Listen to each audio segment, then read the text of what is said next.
Economía y sociedad, por Max Weber, 170, segunda parte. La economía y los órdenes y poderes sociales. 5. Tipos de comunidad religiosa. Sociología de la religión. 4. El profeta. 4. Por el contrario, el Dios ético, personal y supramundano es una concepción del cercano oriente. Se corresponde también con el Rey Todopoderoso, con su régimen burocrático racional, que no se puede rechazar fácilmente una conexión causal. En todas partes, el mago es, en primer lugar, el que hace llover, pues las cosechas dependen de que en tiempo oportuno llueva suficientemente, pero no demasiado. El emperador pontífice chino lo ha sido hasta el presente, pues por lo menos en el norte de China, la importancia del tiempo inseguro es mayor que la de las instalaciones de regadío. Tan grande es su importancia. Construcciones de diques y de canales para la navegación interior, fuente genuina de la burocracia imperial, eran todavía más importantes. El emperador procura evitar las perturbaciones meteorológicas mediante sacrificios, expiaciones y actos de virtud públicos. Por ejemplo, mediante la supresión de abusos en la administración, quizá por medio de una redada contra los delincuentes impunes, porque siempre se supone que el motivo de la irritación de los espíritus y de la perturbación del orden cósmico hay que buscarlo en faltas personales del monarca o en el desorden social. De igual modo, la lluvia pertenece a las cosas que Jehová, en las partes más antiguas de la tradición, ofrece como recompensa a sus seguidores, por entonces esencialmente campesinos. No promete demasiado poco, ni tampoco un diluvio. Pero alrededor, lo mismo en Arabia que en Mesopotamia, no era la lluvia la generadora de las cosechas, sino exclusivamente el sistema de regadío.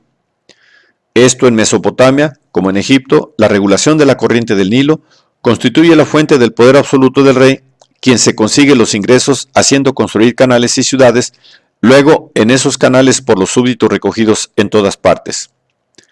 En los desiertos y zonas colindantes del cercano oriente, es esta una de las fuentes de la concepción de un Dios que no ha engendrado la tierra y los hombres, como en otras partes, sino que los ha hecho de la nada. También la economía hidráulica del rey crea de la nada las cosechas en las arenas del desierto. El rey crea incluso el derecho mediante leyes y codificaciones racionales, algo que el mundo conoce por primera vez aquí en Mesopotamia.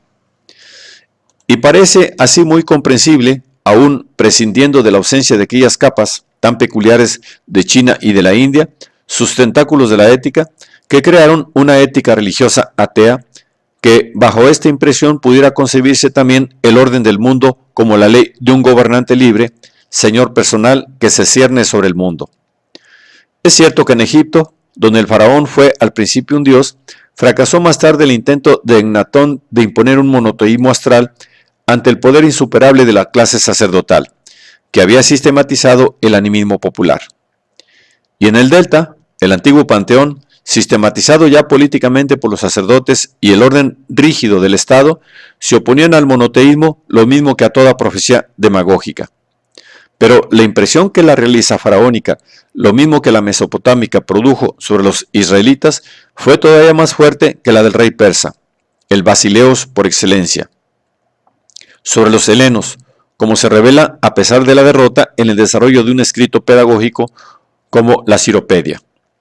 Los israelitas se sustrajeron al servicio doméstico del faraón terrenal porque les ayudó un rey divino.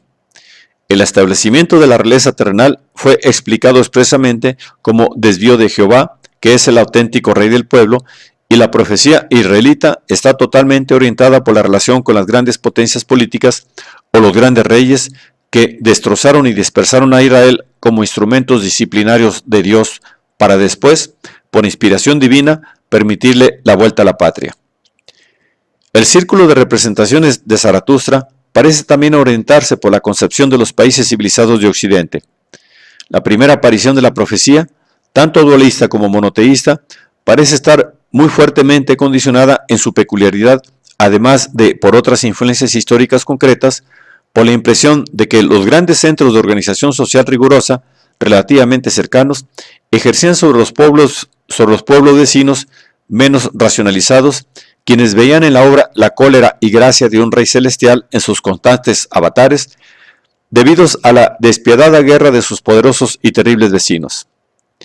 Que la profecía tenga un carácter más ético o más ejemplar, la revelación profética siempre significa, esto es lo común, en primer lugar para el profeta mismo, después para los que le siguen, una visión unitaria de la vida lograda por medio de una actitud consciente de sentido unitario pleno frente a ella. La vida y el mundo, los acontecimientos sociales y cósmicos, tienen para el profeta un determinado sentido sistemático unitario. La conducta de los hombres, si ha de traerle salud, salvación, ha de estar orientada por ese sentido e informada por él plenamente.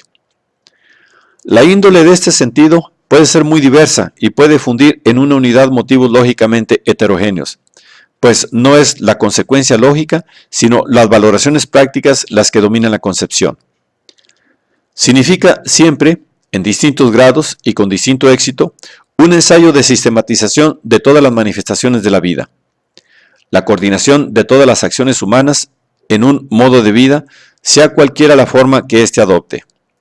También contiene la importante concepción religiosa del mundo como un cosmos del que se exige que constituya un todo con no importa qué sentido ordenador, y sus fenómenos singulares son medidos y valorados por este postulado.